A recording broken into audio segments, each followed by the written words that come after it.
नमस्कार दोस्तों, आइए जानते हैं झारखंड के हर जिले, हर क्षेत्र की ताज़ा और बड़ी खबरों को। साथ ही आज के इस वीडियो में हम लोग जानेंगे कि सरकार ने गरीबों के लिए कौन-कौन सी योजनाएं लागू की हैं और साथ ही महिलाओं को 5,000 रुपए कब से मिलेंगे और ई श्रम कार्ड धारकों को 3,000 रुपए कब से खाते में आएंगे। साथ ही गरीबों के लिए सोना, चांदी, डीजल, पेट्रोल, बिजली आदि कब से सस्ता हो जाएगी। सब कुछ आज इस वीडियो के माध्यम से जानेंगे। हमारे साथ बने रहने के लिए वीडियो को लाइक और चैनल को सब्सक्राइब जरूर कर दें और कमेंट में जरूर बताएं कि आप यह वीडियो किस जगह से देख रहे हैं। पीएम किसान सम्मान निधि योजना के तहत किसानों के लिए एक बड़ी खुशखबरी है। अब पात्र किसानों को सालाना 6,000 रुपए के स्थान पर 9,000 रुपए की वित्तीय सहायता दी जाएगी।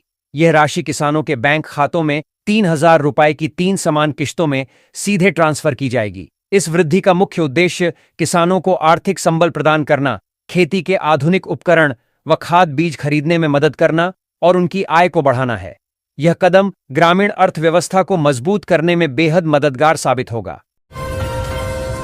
झारखंड सरकार ने वृद्धावस्था पेंशन योजना के तहत राज्य के बुजुर्गों के बैंक खातों में 1,000 रुपए की मासिक राशि ट्रांसफर करना शुरू कर दिया है।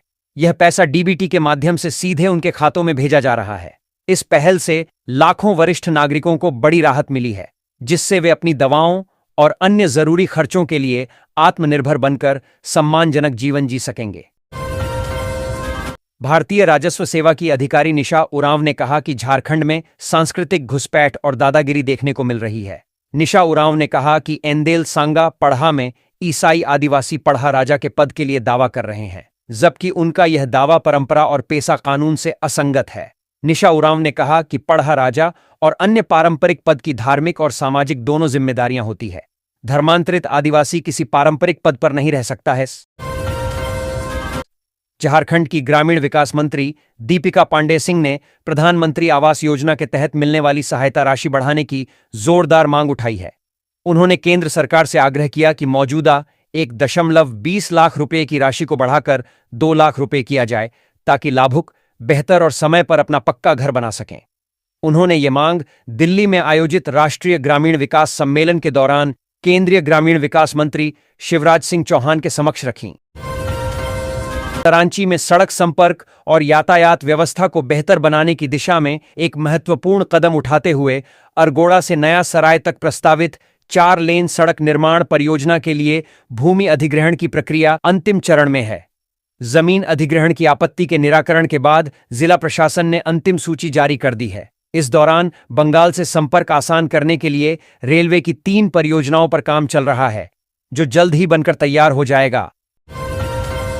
झारखंड हाईकोर्ट ने राज्य के उन पारा शिक्षकों को बड़ी राहत दी है, जो बाद में नियमित इंटरमीडिएट प्रशिक्षित शिक्षक बने और सेवानिवृत्त हुए। अदालत ने स्पष्ट किया कि नियमित नियुक्ति से पहले पारा शिक्षक के रूप में दी गई संविदा सेवा अवधि भी पेंशन की गणना में जोड़ी जाएगी। जब सरकार ने नियमित नियुक्ति के लिए पारा शिक्षक के अनुभव को पात्रता का आधार बनाया था, तब उसी सेवा को पेंशन के समय नजरअंदाज नहीं किया जा सकता। जस्टिस दीपक रोशन की अदालत ने मामले की सुनवाई करते हुए यह महत्वपूर्ण फैसला सुनाया। इसे लेकर धनबाद, गिरिडीह, रामगढ़ और पाकुड़ के 5 सेवानिवृत्त शिक्षकों ने हाईकोर्ट में याचिका दायर की थी। रांची के घरेलू पाइप्ड नेचुरल गैस उपभोक्ताओं को जल्द ही निर्बाध गैस आपूर्ति की सुविधा मिलने जा रही है। Gas authority of India limited शहर में डबल फीड नेटवर्क विकसित कर रही है, जिससे किसी एक पाइपलाइन में खराबी या क्षति आने की स्थिति में भी दूसरे मार्ग से गैस की आपूर्ति जारी रहेगी। इस व्यवस्था का फायदा यह होगा कि जिन उपभोक्ताओं के घरों में पीएनजी कनेक्शन है, उनके यहां गैस आपूर्ति बिना किसी बाधा के जारी रहेगी। गेल के मुताबिक वर्तमान में शहर में करीब 26,000 घरेलू पीएनजी उपभोक्ता हैं। इनमें से लगभग 70% उपभोक्ताओं को डबल फीड नेटवर्क से जोड़ दिया गया है, जबकि शेष 30% क्षेत्रों में पाइपलाइन विस्तार का कार्य तेजी से किया जा रहा है। झारखंड सरकार ने राज्य के सरकारी कर्मचारियों को बड़ी राहत देते हुए उनकी वेतन विसंगतियों, एमएससीपी योजना से जुड़े विवादों और विभिन्न सेवाओं की सेवा शर्तों में एकरूपता लाने के लिए एक उच्च स्तरीय समिति का गठन किया है। राज्य सरकार के वित्त विभाग द्वारा जारी अधिसूचना के अनुसार इस 7 सदस्यीय समिति का गठन राज्य के विभिन्न सेवा संघों, एम्प्लॉयज यूनियंस द्वारा लंबे समय से उठाई जा रही मांगों के स्थायी समाधान के लिए किया गया है। यह समिति समय समय पर राज्य सरकार को अपनी महत्वपूर्ण सिफारिशें और सुझाव सौंपेगी। रांची विश्वविद्यालय के कॉलेजों में स्नातक की नामांकन प्रक्रिया चल रही है, लेकिन इन कॉलेजों में बांग्ला की पढ़ाई करने वाले विद्यार्थियों को आवेदन करने केवल एक ही कॉलेज का विकल्प मिला, क्योंकि रांची विवि के मात्र एक ही कॉलेज में बांग्ला की पढ़ाई हो रही है। बाकी कॉलेजों में बांग्ला विषय को बंद कर दिया गया है। अब केवल जेएन कॉलेज में ही बांग्ला की पढ़ाई होगी। इसके अलावा अब कॉलेजों में इंटीग्रेटेड कोर्स की पढ़ाई नहीं होगी। प्रदेश भाजपा ने मुख्य निर्वाचन पदाधिकारी को पत्र लिखकर एसआईआर में बीएलओ द्वारा पश्चिमी सिंहभूम में मुख्यमंत्री की तस्वीर वाले थैला का इस्तेमाल करने पर आपत्ति जताई है। इसके साथ ही जगन्नाथपुर विधानसभा के मतदान केंद्र संख्या 176 पर कई मतदाताओं का नाम 2 स्थानों पर होने के संबंध में लिखित शिकायत दर्ज कराई गई है। भाजपा के प्रदेश उपाध्यक्ष राकेश प्रसाद ने मुख्य निर्वाचन पदाधिकारी को इसके लिए अलग अलग पत्र लिखा है। पत्र में कहा गया है कि 30 जून से प्रारंभ हुए विशेष गहन पुनरीक्षण 2026 में बीएलओ द्वारा पश्चिमी सिंहभूम जिला में राज्य के मुख्यमंत्री की तस्वीर वाले थैला का इस्तेमाल किया जा रहा है, जो उचित नहीं है। झारखंड राज्य बिजली वितरण निगम लिमिटेड ने जून महीने में राजस्व संग्रह और बिलिंग के क्षेत्र में नया रिकॉर्ड स्थापित किया है। निगम ने जून माह में राज्य के लगभग 95% बिजली उपभोक्ताओं की बिलिंग करते हुए 468 करोड़ 52 लाख रुपए की रिकॉर्ड वसूली की है। निगम के अधिकारियों के अनुसार यह अब तक की सर्वाधिक राजस्व प्राप्ति में से एक है। निगम से प्राप्त जानकारी के अनुसार राज्य में कुल 55,97,117 बिजली उपभोक्ता हैं।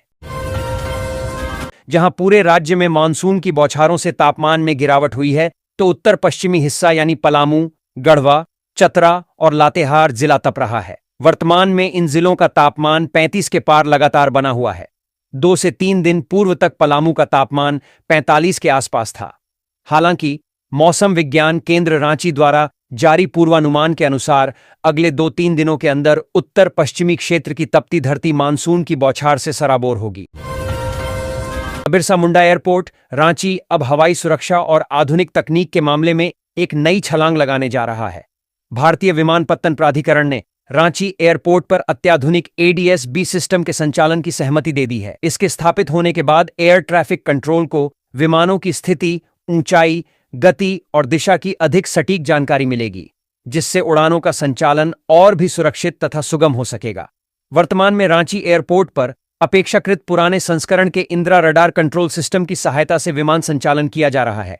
नए ADS-B सिस्टम के संचालन शुरू होने के बाद एयर ट्रैफिक कंट्रोलरों को विमानों की वास्तविक समय निगरानी की सुविधा मिलेगी।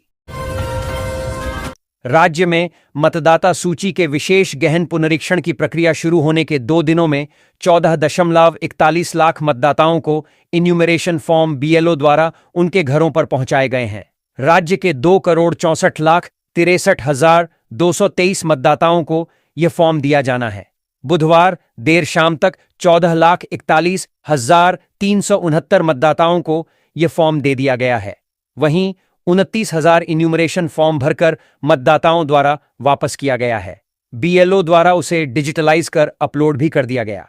मुख्य निर्वाचन पदाधिकारी कार्यालय को प्राप्त रिपोर्ट के अनुसार इन्यूमरेशन फॉर्म बांटने में सबसे आगे पश्चिमी सिंहभूम जिला है। यहां के 10.84 लाख मतदाताओं में से 2,52,195 मतदाताओं को यह फॉर्म दे दिया गया है, जो कुल मतदाताओं का 23.26% है। राजधानी में लगातार बढ़ रही ट्रैफिक जाम की समस्या से राहत दिलाने के उद्देश्य से सिरमटोली फ्लाईओवर को कांटाटोली फ्लाईओवर से जोड़ने वाले कनेक्टिंग ब्रिज का निर्माण कार्य शुरू हो गया है। इस महत्वाकांक्षी परियोजना के पूरा होने के बाद बहुबाजार, सिरमटोली, कांटाटोली और आसपास के इलाकों में यातायात काफी सुगम होने की उम्मीद है। लंबे समय से इन क्षेत्रों में लगने वाले जाम से लोगों को भारी परेशानी का सामना करना पड़ रहा है। हालांकि निर्माण कार्य शुरू होते ही स्थानीय दुकानदारों ने इसका विरोध शुरू कर दिया है। व्यापारियों का कहना है कि कनेक्टिंग ब्रिज के निर्माण से उनकी दुकानें और आजीविका प्रभावित होगी। झारखंड में नई औद्योगिक नीति शीघ्र ही लॉन्च होगी और इस बार अभी तक औद्योगिक गतिविधियों से दूर रहे संताल परगना क्षेत्र को मुख्य धारा में लाने का प्रयास किया जाएगा। इसके लिए गुरुवार को कैबिनेट की बैठक में अहम निर्णय लिए जा सकते हैं। संताल परगना को हवाई मार्ग और रेल मार्ग के साथ साथ जल मार्ग से व्यवसाय के अवसर भी मिल रहा है। राज्य सरकार की कोशिश है कि इस बात की अधिक से अधिक मार्केटिंग की जाए और इसके माध्यम से क्षेत्र में औद्योगिक गतिविधियों को बढ़ावा दिया जाए। 30 जुलाई से सावन माह की शुरुआत होने वाली है। सावन के दौरान ट्रेनों में होने वाली भीड़ के मद्देनजर रेलवे ने पहली बार सावन स्पेशल ट्रेन चलाने की तैयारी शुरू की है। धनबाद होकर गोमो से जयनगर तक सावन स्पेशल ट्रेन चलाने को लेकर धनबाद रेल मंडल ने मुख्यालय को प्रस्ताव भेजा है। गोमो से चलने वाली ट्रेन धनबाद, जसीडीह, झाझा, दरभंगा, मधुबनी होकर जयनगर तक चलेगी। धनबाद कोचिंग डिपो में ट्रेनों के अत्यधिक दबाव के कारण गोमो से चलाया जाएगा। ग्रामीण रोजगार की दिशा में ऐतिहासिक बदलाव करते हुए बुधवार से पूरे देश और राज्य में मनरेगा की जगह नया कानून विकसित भारत गारंटी फॉर रोजगार एंड आजीविका मिशन ग्रामीण लागू हो गया है। हालांकि पूर्वी सिंहभूम जिले के मजदूरों को इस नई व्यवस्था का हिस्सा बनने के लिए अभी 15 दिन और इंतजार करना होगा। उप विकास आयुक्त डीडीसी नागेंद्र पासवान ने बताया कि फिलहाल काम पुराने मनरेगा पोर्टल से ही लिया जाएगा। 15 दिन बाद पोर्टल अपडेट होने पर ही नई योजना को पूरी तरह से धरातल पर उतारा जाएगा। टाटानगर से वाया खड़गपुर, भुवनेश्वर से विजयनगरम, काटपाड़ी होते हुए बेंगलुरु तक नई ट्रेन चले ताकि इलाज कराने व पढ़ाई के लिए बेंगलुरु व काटपाड़ी जाने वाले यात्रियों की राहत मिल सके।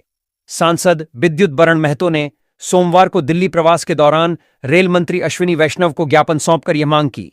उन्होंने गम्हरिया आदित्यपुर के बीच चौथी रेल लाइन बनाने की मांग की ताकि ट्रेनों के ट्रैफिक जाम से निजात मिल सके।